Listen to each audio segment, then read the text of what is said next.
सभी का स्वागत है आपके YouTube channel energy concepts by NK Chaudhary में। आज हम दोस्तों बात करेंगे स्टार डेल्टा स्टार्टर्स, जो हम नॉर्मली पहले बात कर चुके हैं उसकी अगली कड़ी में, कि स्टार डेल्टा स्टार्टर है और हमें मोटर को फॉरवर्ड रिवर्स दोनों डायरेक्शन में चलाना है। उस कंडीशन में हमारी जो कंट्रोल वायरिंग है वो कैसी होनी चाहिए, तो आइए देखते हैं दोस्तों। फॉरवर्ड रिवर्स मैकेनिज्म में जो आपकी कंट्रोल वायरिंग होगी वो कुछ इस तरीके से होगी। जो नॉर्मल हमारा स्टार डेल्टा स्टार्टर रहता है उसके रिस्पेक्ट में ये देखिए, एमसीबी पे सप्लाई आई, रिले पे गई, स्टॉप से इमरजेंसी स्टॉप, ये आपका साइड का है, ये स्टॉप आपका पैनल का। जो एक कॉमन हमारा स्कीम रहता है हर स्टार्टर का, यहाँ तक वो हमारा सेम है। अभी इसमें क्या है, अभी जो नॉर्मल हमारा स्टार्टर है स्टार डेल्टा, उसमें क्या था, ये स्कीम हमारी जुड़ती थी, टाइमर, स्टार कॉन्टैक्टर का सर्किट, ये डेल्टा कॉन्टैक्टर का सर्किट और ये मेन कॉन्टैक्टर का सर्किट। अभी इसमें ये जो सर्किट है आपका ये वाला, ये सारा नया जुड़ा है। ये कैसे है देखिए, समझिए। स्टॉप से आपकी वायर निकल के आपके दो स्टार्ट बटन है फॉरवर्ड रिवर्स स्टार्ट के। तो एक ये बटन है आपका फॉरवर्ड स्टार्ट और एक ये है आपका रिवर्स स्टार्ट। तो जैसे स्टॉप से निकल के आपका वायर जाता है, वैसे ही हम स्टॉप से निकाल के हमारा वायर एक फॉरवर्ड स्टार्ट बटन पे ले गए, वहीं से लूप करके एक रिवर्स स्टार्ट के इनपुट पे ले आए। और जैसे कि हमारा होल्डिंग कॉन्टैक्ट का वायर पैरेलल में रहता है, वहीं से एक लूप करके हम K1 के एनो कॉन्टैक्ट पे ले गए ताकि उसको होल्डिंग मिल जाए। यहाँ तक आपकी वायरिंग है जो एक नॉर्मल फॉरवर्ड रिवर्स स्टार्टर की होती है। उसके बाद जो स्टार्ट बटन है दोनों, उनका आउटपुट प्लस ये जो होल्डिंग कॉन्टैक्ट्स है, इसका आउटपुट हमने यहाँ पे लूप कर लिया। देखिए जैसे ये है, ये K2 का आपका जो एनो होल्डिंग है रिवर्स वाला और ये फॉरवर्ड वाला, इन दोनों का जो आउटपुट है उसको आप इंटरलॉकिंग से ले गए फॉरवर्ड कॉन्टैक्टर पे। ये इंटरलॉकिंग किसकी है दोस्तों, ये इंटरलॉकिंग है रिवर्स कॉन्टैक्टर की। जैसे कि मैंने अपनी पुरानी वीडियो में बताया आपको, पीछे वाली वीडियो में, कि दो कॉन्टैक्टर की इंटरलॉकिंग हम कैसे लेते हैं, उसी तरह से इसमें हमने इस कॉन्टैक्ट को यूज किया है। ये NC कॉन्टैक्ट का मतलब है अब आपका रिवर्स कॉन्टैक्टर बंद है। जब आपका रिवर्स कॉन्टैक्टर बंद होगा तभी आपका फॉरवर्ड लगेगा। तो जैसे आपने यहाँ से फॉरवर्ड बटन प्रेस किया, यहाँ पे सप्लाई गई इस कॉन्टैक्टर के एनो पॉइंट पे, NC पॉइंट पे सॉरी, वहाँ पे वो NC है, मतलब कॉन्टैक्टर बंद है, तब आपकी सप्लाई आगे गई और आपका कॉन्टैक्टर होल्ड हो गया। अगर रिवर्स कॉन्टैक्टर अभी आपका लगा हुआ है और आप ये बटन दबाओगे तो आपका सर्किट, मतलब ये फॉरवर्ड कॉन्टैक्टर नहीं लगेगा। क्यों नहीं लगेगा, क्योंकि यहाँ पे आपकी सप्लाई ब्रेक है, क्योंकि वो कॉन्टैक्टर लगा हुआ है। इस इंटरलॉकिंग का ये फ़ायदा है। सेम कहानी रिवर्स की है। आप जैसे रिवर्स का स्टार्ट बटन दबाओगे, यहाँ से सप्लाई यहाँ जाएगी, इस कॉन्टैक्टर को चेक करेगी क्या ये बंद पड़ा है। अगर ये बंद है तो ही आपका रिवर्स कॉन्टैक्टर लगेगा, नहीं तो नहीं लगेगा। जो एक नॉर्मल फॉरवर्ड रिवर्स कॉन्टैक्टर की वायरिंग होती है, यहाँ तक हमारी सेम है।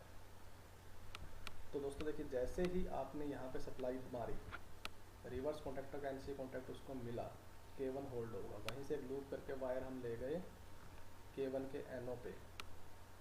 इसमें K1 क्या है, यही है जो हमारा कॉन्टैक्टर है फॉरवर्ड वाला। यहाँ पे क्या होगा, ये इसकी जो एनो की होल्डिंग है, जैसे इस K1 के दो एनो हमने यूज कर रखे हैं। एक तो ये एनो, ये इसकी खुद की होल्डिंग के लिए यूज कर रखा है, और एक ये एनो, ये टाइमर पे हम लेके गए हैं। जैसे ही K1 लगेगा आपका NC होगा और आपका टाइमर स्टार्ट हो जाएगा। जैसे ही आपने मोटर रिवर्स में चलाई, रिवर्स का भी हमने एनो पॉइंट जो है वो टाइमर पे डाल दिया है। तो दोनों केस में जैसे ही आपके मोटर फॉरवर्ड में चलाओ या रिवर्स में चलाओ, आपका टाइमर चालू हो जाएगा और आगे का सर्किट जो स्टार डेल्टा कॉन्टैक्टर में रहता है सेम रहेगा।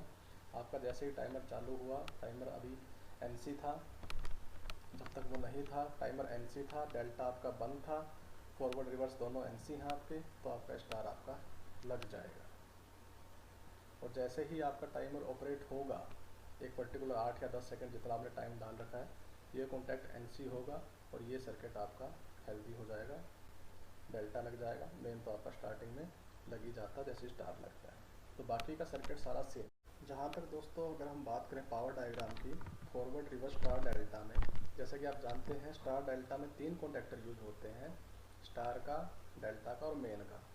फॉरवर्ड रिवर्स में आपके 5 कॉन्टैक्टर यूज होंगे। इसमें 2 कॉन्टैक्टर जो हैं वो आपके मेन के यूज होंगे, और जो 2 कॉन्टैक्टर हैं, ये जो फॉरवर्ड रिवर्स है, ये आप ये समझ लिए आपका मेन कॉन्टैक्टर के कॉन्टैक्ट्स हैं, और ये डेल्टा का फॉरवर्ड है और ये डेल्टा का रिवर्स है। स्टार में दोस्तों आपका एक ही कॉन्टैक्टर यूज होगा, क्योंकि स्टार में क्या है, आपका जो सेकेंडरी है वो शॉर्ट रहता है उसमें कॉन्टैक्टर साइड में, तो इसमें दूसरा कॉन्टैक्ट लगाने की हमें कोई जरूरत नहीं है। यहीं से टैपिंग करके हम ले जाएंगे और यहीं से शॉर्ट करके हमारा सर्किट कंप्लीट हो जाएगा। तो इसमें 5 वायर होंगे और इस तरह की आपकी वायरिंग होगी। आप जैसे आपका मेन कॉन्टैक्ट जैसे आपने फॉरवर्ड प्रेस किया तो ये कॉन्टैक्ट लगेगा और आपकी 3 लीड्स ये यहाँ से मोटर में आपको सप्लाई मिलेगी, जो कि कॉमन है यहाँ के थ्रू।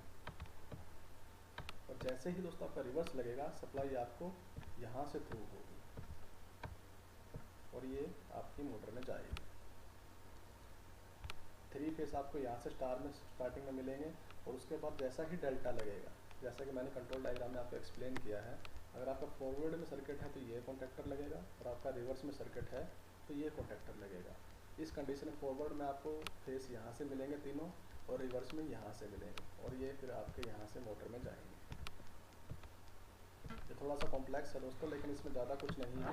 सिर्फ आपको इंटरव्यू पॉइंट ऑफ व्यू से इतना याद रखना है कि इसमें कितने कॉन्टैक्टर यूज़ होते हैं और उसकी वायरिंग कैसे होगी। जैसे फॉरवर्ड में आपका RYB आता है, रिवर्स में हम क्या करते हैं कि 2 फेस को चेंज कर लेते हैं। सेम हमने इसमें भी किया है, हमने यहाँ पे देखिए R और Y को चेंज कर लिया है, 2 फेस हमारे चेंज हो गए और आउटपुट हमने सेम मिला दिया है RYB। ऐसे ही यहाँ पे रहेगा आपका कि आप ऐसे 2 फेस चेंज करके अपनी सीक्वेंस को चेंज कर सकते हैं और इसमें ज़्यादा कुछ नहीं है। फिर भी अगर आपको कोई कंसर्न है तो आप कमेंट कीजिएगा, हम आपका आंसर ज़रूर देंगे। धन्यवाद।